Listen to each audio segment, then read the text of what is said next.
Comme je le disais, jusqu'à ce que le chrétien connaisse sa vraie nature, il se considéra comme Méphibosheth. Le message sur Méphibosheth, je vais dire 2 Samuel 9, cache beaucoup d'enseignements par rapport à la vie chrétienne.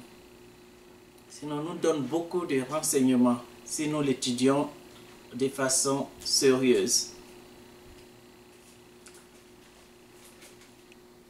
Méphibosheth est encore dans 1 Chronique 9, 40 et 1 Chronique 8, 34. Méphibosheth avait un autre nom qui était Merib-Baal. Merib-Baal qui signifie combattre les idoles. Donc, comment se fait-il que du nom combattre les idoles change en Méphibosheth qui veut dire honte? Bon, la Bible n'est pas trop rentrée là-dessus, donc je ne peux pas perdre assez de temps. Mais je peux comprendre que les circonstances de la vie peuvent nous amener à changer,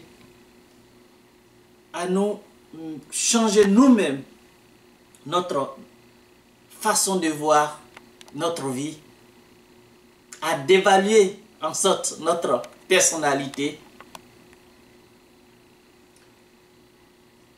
Méphibosheth, qui était perclus des 2 pieds, qui était paralytique, qui était avec les 2 jambes paralysées, sûrement se voyait comme un homme qui n'a plus d'espoir, et surtout, il habitait dans cette ville, dans ce village Lo-Débar, qui signifie sans pâture, un village désert. Ne voyait pas un avenir dans sa vie. Alors, tout déçu, il se donnait le nom de chien mort. Chien mort lorsque David, voulant faire du bien à ce monsieur qui était le seul descendant resté en vie dans la famille de Saul, fils de Jonathan, c'est-à-dire le petit-fils du roi, a sorti devant David ce nom chien mort. Combien de temps les chrétiens n'ont pas envié les choses de la vie? Combien de temps, combien de fois je vois les chrétiens envier les pécheurs parce qu'ils ont oublié leur vraie nature.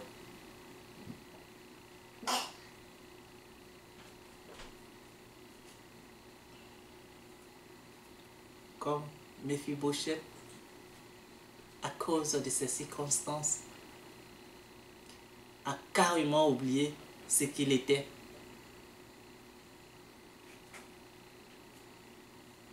Vous savez, quand on est chrétien,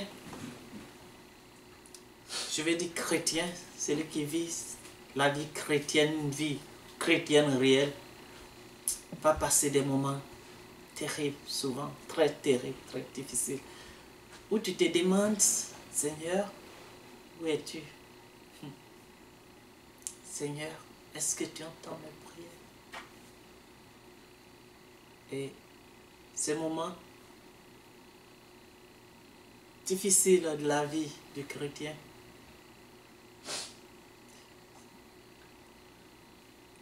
certains de nos confrères, certains de nos frères chrétiens, de nos sœurs, certaines sœurs chrétiennes ont abandonné le Christ. Il y a une sœur chrétienne, en fait, une sœur qui était venue me voir un jour et me disait que oh, j'ai changé. Je veux vivre réellement, Eugène, je veux vivre ma vie chrétienne. Je veux suivre Dieu, je vais laisser toutes les choses de la vie. Je vais laisser tomber. Je vais réellement suivre Jésus. Je dis Alléluia. Et je crois, 2 jours après, cette même dame m'a appelé au téléphone un matin très tôt, en train de pleurnicher. Je dis, je ne veux plus suivre Jésus. Je dis, qu'est-ce qui s'est passé? Il dit, mon propriétaire vient de m'avertir qu'il va me chasser de ma maison si je n'arrive pas à payer sa maison. Alors que je suis en retard, je ne gagne pas de l'argent. J'ai pris ma voiture et je partais chercher du travail. Je partais chercher de quoi faire pour avoir de l'argent. Parce que c'est une tresseuse pour aller tresser. Les policiers m'ont arrêté et m'ont arraché ma voiture. Parce que la plaque était périmée. Et maintenant, je n'ai ni voiture et je n'aurai ni maison. Où est Jésus? Et carrément. Il dit, je ne veux plus suivre Jésus. Ouais.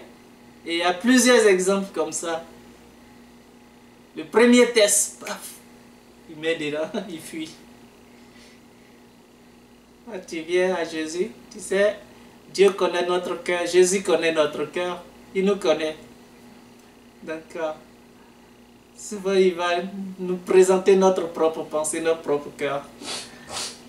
Le petit test qui va venir va révéler si tu es venu à Jésus réellement. Parce que tu aimes Dieu.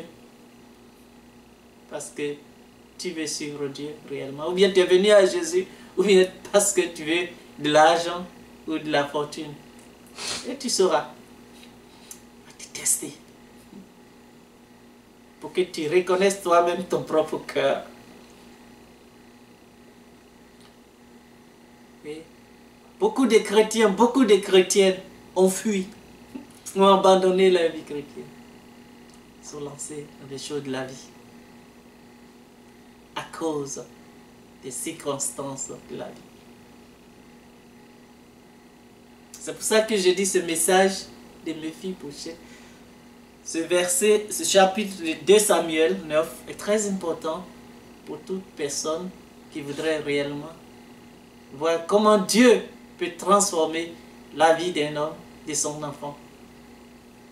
Oui, Méphibosheth était complètement découragé.